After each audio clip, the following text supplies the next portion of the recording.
Bonjour et bienvenue dans cette vidéo. Aujourd'hui, on va parler des victimes, des manipulateurs.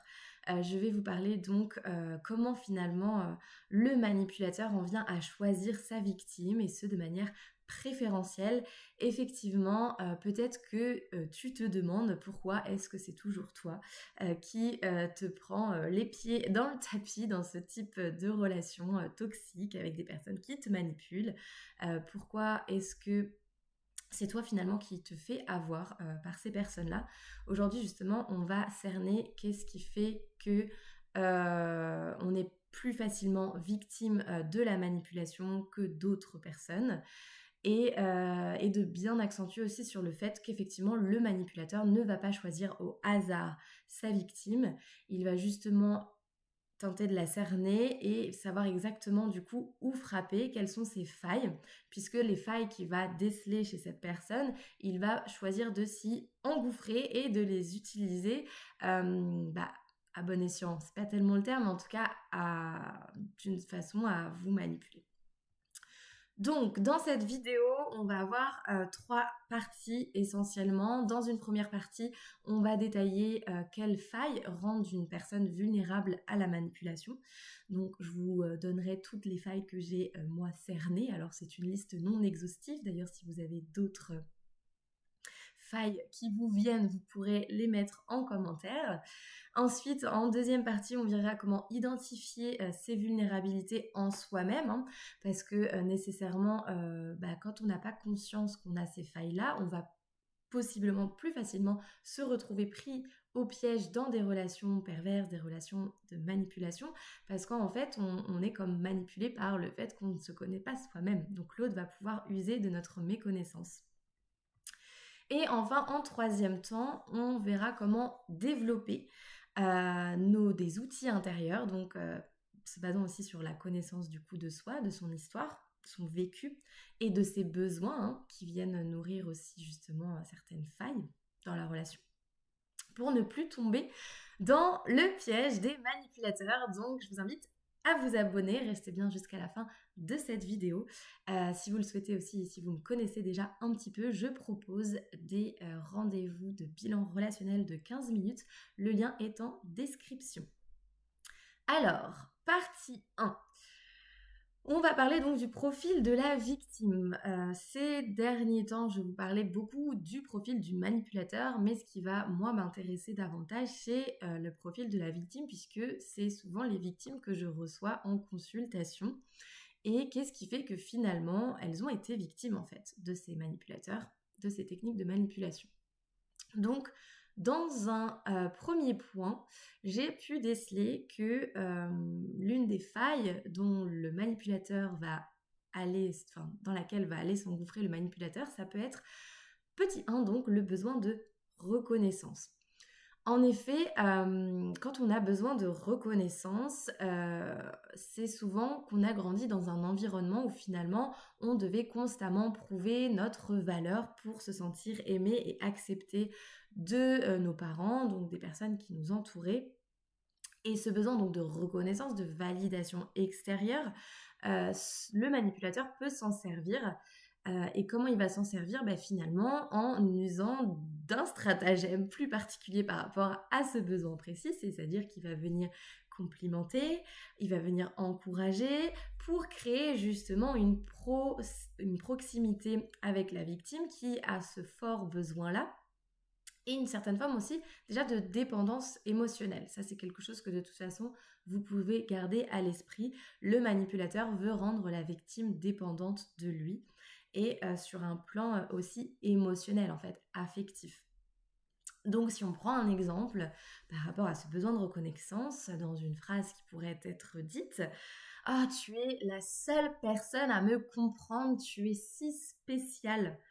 Donc cette phrase, elle vise à quoi? Elle vise à faire ressentir à la victime le sentiment d'être donc indispensable et unique, en tout cas aux yeux du manipulateur. Donc ça veut dire aussi un peu gonfler son ego et donc ce besoin d'être reconnu. Donc vous voyez là que la phrase choisie est aussi intéressante parce que dès que vous ressentez aussi l'exagération un petit peu du trait, quand ça vous paraît un petit peu trop beau pour être vrai, hein, c'est peut-être que justement là, vous avez affaire un peu à une technique de manipulation parce que finalement, ça manque d'authenticité. Ensuite, deuxième point que j'ai pu relever, la peur. Effectivement, la peur, c'est beaucoup utilisé, mais pas n'importe quelle peur. La peur chez la victime d'être abandonnée ou d'être rejetée. Donc, la peur d'être abandonnée ou être rejetée, c'est vraiment une faille très présente, généralement, chez les personnes qui sont dans des relations de manipulation ou d'emprise, puisque finalement, le manipulateur, il va utiliser cette peur pour venir contrôler, pour venir culpabiliser et manipuler. Par exemple, comme il cerne justement que la victime craint la solitude, craint l'abandon, il va savoir en fait utiliser cette peur-là, donc mettre cette dépendance-là dans la relation. Et il va aussi savoir que cette personne, elle va être plus enclin à accepter, à tolérer des comportements qui seraient peut-être pas acceptés et tolérés par d'autres, parce que justement, elle a peut-être plus peur, cette victime, de se retrouver seule, de se retrouver abandonnée, que finalement de rester avec son bourreau, avec cette personne qui la manipule. Donc, c'est là aussi qu'il va falloir cerner cette faille chez vous, si ça vous parle, parce que qu'est-ce que cette faille vient dire aussi de cette incapacité à un moment donné de se détacher de ce lien toxique, de cette relation toxique, c'est que vous allez davantage privilégier le fait de ne pas ressentir votre blessure, donc vous sentir abandonné ou rejeté, vous sentir seul, et donc préférer un lien, même si ce lien ne vous nourrit pas, même si ce lien est toxique, même si ce lien vous détruit. Donc à cerner vraiment cette faille de la peur de l'abandon et de la peur du rejet, parce que nécessairement c'est très utilisé par les manipulateurs. Donc par exemple, la menace implicite, si tu me quittes, tu ne trouveras jamais quelqu'un comme moi. Donc là, voilà, c'est un petit peu une phrase en sortie de son contexte, hein. Là, on peut imaginer justement que la victime, elle est dans ce lien de dépendance affective. Donc, quand on va lui dire, quand elle va recevoir ça de la personne qu'elle croit aimer, avec laquelle elle a une relation depuis plusieurs mois, plusieurs années, finalement, ça l'active dans sa peur de perdre, dans sa peur d'être laissée seule, d'être abandonnée. Et donc, elle va plus raisonner finalement de manière fonctionnelle, hein, à cet endroit-là, mais selon l'activation de sa blessure. Ensuite, en troisième position, enfin il n'y a pas de position, il n'y a pas de degré, vous pouvez vous retrouver dans plusieurs ou dans une des failles. Les attentes et de fortes illusions qui sont mises dès le départ chez la victime. Parce que effectivement, donc chez certaines victimes, on a une attente très forte dans la relation à l'autre, justement aussi dans ce besoin parfois d'être, on reprend un petit peu les autres points, mais d'être vu, d'être aimé, d'être sécurisé. Et donc finalement, on va projeter un idéal sur l'autre. On va voir que ce qui nous arrange, hein. On va idéaliser l'autre.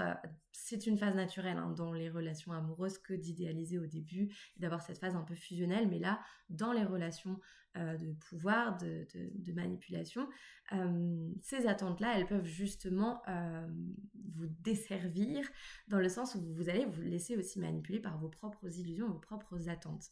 Ce qui fait que le manipulateur, il va venir nourrir ces illusions-là pour créer cette dépendance émotionnelle. Donc, si vous amenez du détail sur ce que vous aimez, sur comment vous avez besoin d'être aimé, si surtout vous êtes quelqu'un justement qui a quand même une petite connaissance, hein, d'elle-même et de ses besoins et de son histoire, et si vous lui partagez toute cette intimité, eh bien, il va se nourrir de tout ça, il va se nourrir de ce dont vous avez manqué et ce dont vous pouvez attendre du coup aujourd'hui, il va se nourrir de tout cet idéal relationnel que vous allez projeter. Donc c'est encore toujours alterné entre compliments, promesses et comportements abusifs, ce qui rend la victime aussi captive d'une montagne russe émotionnelle, hein. Ça c'est quelque chose qui est beaucoup joué dans les relations, le chaud et le froid, hein. Un côté le beau prince charmant et puis de l'autre le tortionnaire. Et ça va aussi vous mettre dans une confusion émotionnelle. C'est pas tout à fait ce que j'explicite là, mais ça fait partie de ça.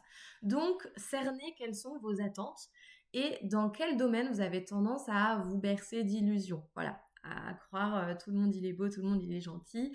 Peut-être, surtout quand on commence justement à être dans une relation où il y a de l'émotionnel et de l'affect, nécessairement, ça va vous activer à certains endroits et vous pouvez perdre un petit peu votre capacité de discerner le vrai du faux et l'authentique, oui, le vrai du faux, l'authentique de la supercherie, de la manipulation. Ensuite, en quatrième point, le manque de confiance en soi. Ça, c'est un truc que j'ai aussi beaucoup relevé. Parce que quand on manque de confiance en soi, finalement, c'est vraiment aussi une faille assez grande là, qui s'ouvre pour le manipulateur, où il va pouvoir facilement nous faire douter, en fait, vous faire douter de vous-même, vous douter de votre capacité, ou de vos capacités cognitives, ou même au-delà, hein, douter de votre jugement. Puisque vous allez beaucoup plus facilement remettre en question, par exemple, ce que vous pensez d'une situation ou ce que vous avez ressenti ou ce que vous avez dit, plutôt que ce que lui a pu dire, ressentir et amener dans la conversation. Donc c'est là aussi que va commencer tout un jeu psychologique avec le fait de vous faire croire qu'il a dit des choses ou fait des choses qu'il n'a pas fait, ou de vous faire croire que vous avez dit ce que vous n'avez pas dit. Et ça, c'est rendu d'autant plus possible si vous manquez de confiance en vous. Donc, le manque de confiance en soi, on est plus susceptible de remettre en question donc nos perceptions, ce que je viens de dire là, et de croire aussi aux excuses de l'autre, de chercher constamment à comprendre ce que tu as mal fait. Donc être aussi dans une capacité assez accrue, hein, enfin accrue, normale en fait, mais accrue d'un point de vue relationnel par rapport au manipulateur qui lui ne va pas se remettre en question du tout. Donc une capacité accrue à se remettre en question justement. Et parfois même au détriment même de la perception claire et réelle que vous avez pu avoir dans un premier temps. Donc attention à ça. Ensuite, le besoin d'amour et d'attention. Ce qui rejoint un petit peu la peur du rejet d'abandon, mais c'est encore pas tout à fait la même chose. Effectivement, dans une relation amoureuse, on s'attend à être aimé de l'autre, à avoir un certain intérêt pour cet autre, enfin qu'il ait de l'intérêt pour nous, et donc à capter son attention à certains endroits, et effectivement de recevoir son amour. Donc, ce besoin d'attention et d'amour hein, qui est le même pour tous, mais à des degrés peut-être différents justement en fonction des failles, c'est aussi une faille donc, que le manipulateur va exploiter. Donc la personne, elle est prête à tout finalement pour être aimée. Et donc, elle se plie, dans cette position-là et dans cette faille-là, c'est aussi faire attention à ne pas se plier finalement au désir de l'autre. Parce que à vouloir à tout prix être aimé, est-ce qu'on fait vraiment ce qui est juste et sain pour soi? Je questionne. Et donc, ça va aussi venir justifier les comportements inacceptables du dit manipulateur et donc nourrir cette dépendance affective qui va nourrir cette boucle de manipulation. Puisque c'est un petit peu le jeu de la carotte, hein, ce qui se passe aussi avec les manipulateurs, parce qu'ils savent en fait vous donner un petit peu d'attention et d'amour là, ou feindre en tout cas de vous en donner, pour renourrir un petit peu la machine, et puis après ils vont vous faire ressentir tout l'inverse et essayer de vous détruire ou de vous culpabiliser ou d'user justement de stratagèmes pervers à cet endroit-là. Donc c'était le 5e point et c'était le dernier point que je voulais aborder par rapport aux failles. Donc si vous en voyez d'autres, n'hésitez pas à commenter, je serais intéressée de savoir ce que vous pensez de ça, si vous en avez cerné d'autres. En deuxième partie maintenant, comment le manipulateur s'engouffre dans la faille. Maintenant que vous avez cerné peut-être quelle est votre faille, en tout cas celle qui est la plus active chez vous, peut-être dans la liste que je viens de faire ici, on va voir comment le manipulateur vient s'engouffrer dedans. Donc, il les utilise toujours de la même façon, c'est-à-dire jamais de façon hasardeuse, mais assez stratège dans ce qu'il va faire. Donc, il va observer en fait votre manière de réagir aux compliments et aux critiques.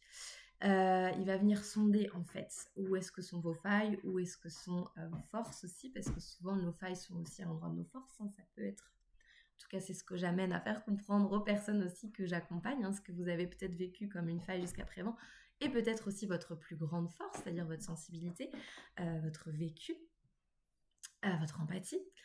Donc, il va chercher à repérer aussi les zones où vous doutez de vous. Et en troisième temps, il va créer de la confusion et de la culpabilité, une certaine forme d'attente pour se rendre dépendant, enfin, pour que vous soyez dépendant de lui. Donc, pour reprendre l'exemple que je vous ai parlé, dont je vous ai parlé plus haut, avec la peur, par exemple, de l'abandon, donc il va alterner entre le fait d'être présent et le fait d'être en retrait, pour faire ressentir votre faille à cet endroit-là. Donc il ne va pas justement être cette personne stable et présente dans le lien tout le temps. Il va faire en sorte de vous faire ressentir à l'endroit de votre faille. Donc, autre exemple, si vous cherchez la reconnaissance, il va vous donner des petites validations pour que vous vous attachiez à lui.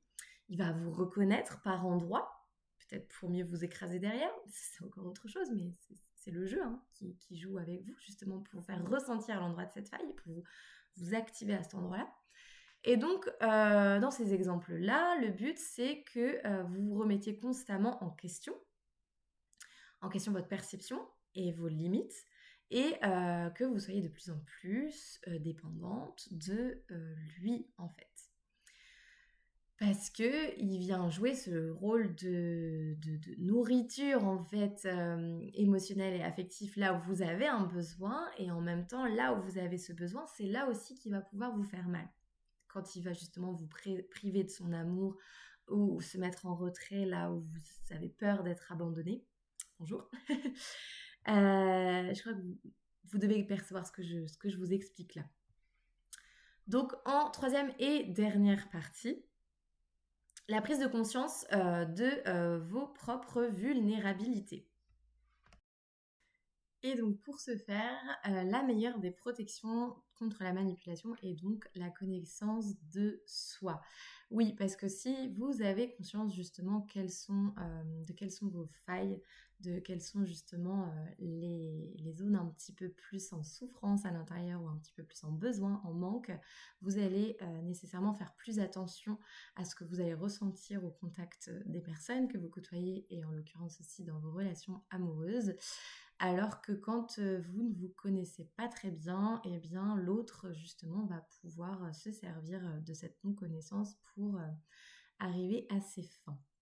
Donc comprendre, d'abord percevoir quelle est la faille, la comprendre aussi, savoir d'où elle vient. Pourquoi pas faire un travail thérapeutique dessus, comprendre quels sont les besoins affectifs, émotionnels derrière cette faille.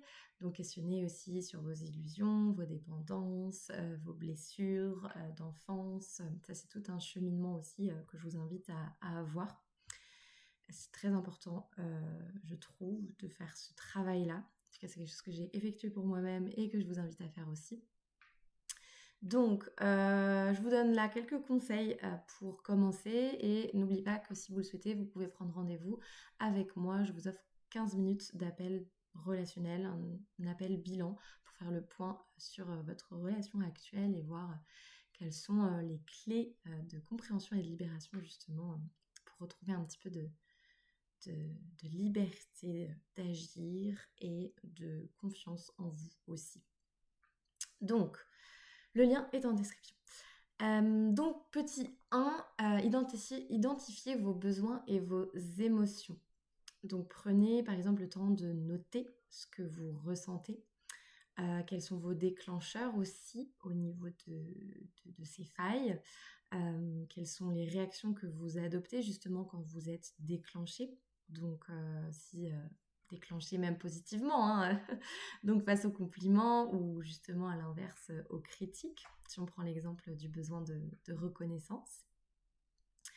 Ensuite, petit 2, donc c'est ce que je viens de vous dire plusieurs fois déjà, mais là je vous le réexplicite, détectez vos failles relationnelles.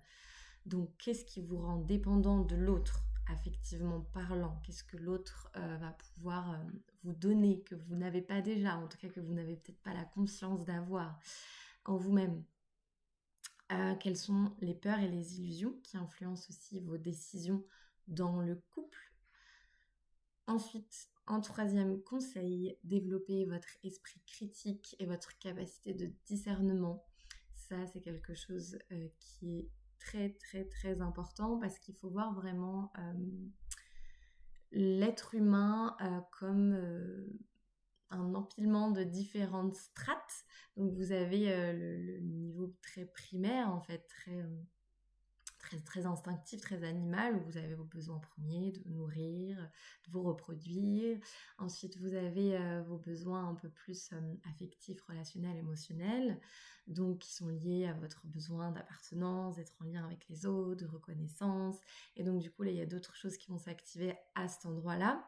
Et la capacité de discerner votre esprit critique, ça va être quelque chose qui va se déployer justement aussi dans les âges de la vie, hein, parce que là, ce que je vous détaille là, le tout petit bébé n'est pas en capacité de discerner. Lui, il est dans son instinct pur et dans ses besoins premiers.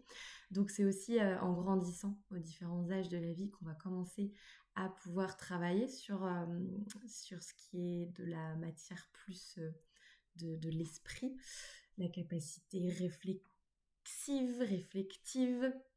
de discerner justement avec différents outils pour apprendre à raisonner, pas simplement par rapport à ce qu'on ressent, mais aussi par rapport à ce qu'on connaît, à nos connaissances, à notre vécu, à ce qu'on a appris. Et donc c'est à cet endroit-là que vous allez pouvoir aussi vous détacher de l'aspect plus émotionnel et affectif sur lequel justement va bien bien jouer le manipulateur. Et donc, c'est pour ça que je vous invite à développer un petit peu cet esprit critique. Comment développer l'esprit critique? Je dirais que ça peut être aussi une capacité plus ou moins naturelle chez certains, mais c'est aussi parce qu'elle a été développée. Donc, lisez, côtoyez des personnes avec des opinions divergentes, différentes. Forcez-vous en fait à vous mettre aussi dans des postures diverses et dans des points de vue, à vous confronter en fait aux autres et à ce qu'ils peuvent penser de ce que d'un sujet quelconque en fait. C'est hyper hyper important et je dirais même pour faire une petite transgression par rapport au sujet initial, je pense que dans notre société actuelle, c'est absolument nécessaire que de faire preuve de discernement et d'esprit critique dans bien des points de vue, pas simplement dans la relation, dans la manipulation. Mais si on extrapole justement la question de la manipulation à d'autres espaces que celui du couple, ça vous permettra aussi de faire des choix beaucoup plus éclairés. Voilà, petite parenthèse refermée. Donc, posez-vous la question, est-ce que je ressens cela parce que je le veux ou parce que je me sens obligée? Oui, ça, la capacité de discernement, elle vient se fixer là aussi, c'est-à-dire que entre ce que vous êtes en train de ressentir et ce que vous percevez de ce que vous êtes en train de ressentir, donc du coup, l'esprit critique, il vient se poser là, le discernement, il vient se poser là, la capacité de réfléchir à ce que vous êtes en train de ressentir, de le percevoir, en n'étant pas totalement collé dedans. Comme ça, vous allez discerner effectivement sur tout ce qui est de l'ordre de la manipulation, c'est-à-dire que le manipulateur vient aussi s'inscrire dans des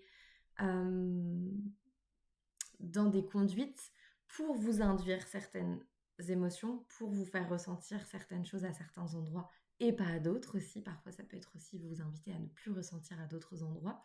Donc, le fait d'avoir cette capacité de discernement va pouvoir aussi vous permettre de gagner en compétences, si je puis dire, sur le fait de ne pas rentrer dans ce jeu de manipulation. Donc, apprenez à analyser les comportements de l'autre, sans vous laisser envahir par la culpabilité et le doute. Donc, on en revient à ce que je vous disais là, c'est-à-dire que tout ce que vous allez ressentir, c'est une chose, mais ce que vous allez pouvoir réfléchir à l'endroit où vous ressentez et encore une autre strate de compréhension. Et c'est à cet endroit-là que je vous invite en vous parlant de cet esprit critique. Ensuite, ça rejoint aussi la connaissance de soi. Mais donc, qui dit connaissance de soi, se dit capacité à se définir aussi, donc se reconnecter à soi, se reconnecter à ses limites. Et pour se reconnecter à ses limites, rien de mieux que d'apprendre à dire non et à poser des limites claires. Et pour vous donner un petit exemple concret, généralement les limites, parce que je sais qu'il y a beaucoup de personnes qui viennent à moi qui ont du mal justement avec cette notion du dedans, du dehors, et bien je fais l'inverse, vous voyez, c'est un peu confus à cet endroit-là, du dedans, ce qui est de ma perception, de mon ressenti, et de l'extérieur, et à quel endroit justement il y a cette frontière qui vient se placer. Et pour remettre justement de la clarté à cet endroit-là, ça va être justement de questionner cette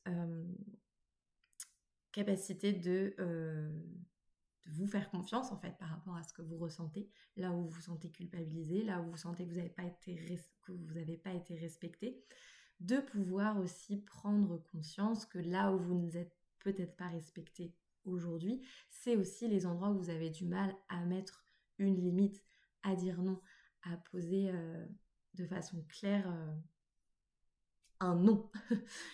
Et donc, être plus conscient de vos besoins et de vos limites, c'est aussi être moins vulnérable à ce que l'extérieur, donc en l'occurrence ici à ce que une personne qui vous manipule peut vous amener à faire, à croire, à dire, à vivre. Voilà. Ensuite, pour finir, quatrième et dernière partie et conclusion de cette vidéo. Donc pour résumer, nous avons vu que le manipulateur ne choisit pas ses victimes par hasard, il va venir repérer ses victimes en fonction des failles émotionnelles que celles-ci ont. Donc là où il va pouvoir s'engouffrer, hein, une personne qui est plutôt confiante, qui connaît ses limites, qui a une certaine estime d'elle-même, un amour-propre, qui a peut-être aussi déjà eu affaire de la manipulation et qui en est sortie un peu plus aguerri, on va dire ça comme ça, eh bien, il ne va pas nécessairement aller chercher cette personne. Peut-être qu'il tentera, mais donc il n'ira pas au bout puisque la personne va pouvoir clairement lui poser une limite. Donc, du point de vue de la faille, pour vous, c'est d'aller de vous questionner quelles sont les failles qui peuvent s'activer chez vous. J'ai parlé du besoin de reconnaissance, j'ai parlé de la peur, notamment du rejet et de l'abandon. J'ai parlé aussi de toutes les illusions autour de la relation affective, l'amour, du prince charmant, de tout ce qu'on se met un petit peu et ce qu'on nous a mis un petit peu aussi dans la tête quand nous étions plus jeunes. Ça fait partie aussi de reprendre un petit peu une capacité de discerner, hein, quand je parlais justement d'arrêter de se bercer d'illusions. Le manque de confiance en soi également, ou le besoin d'attention.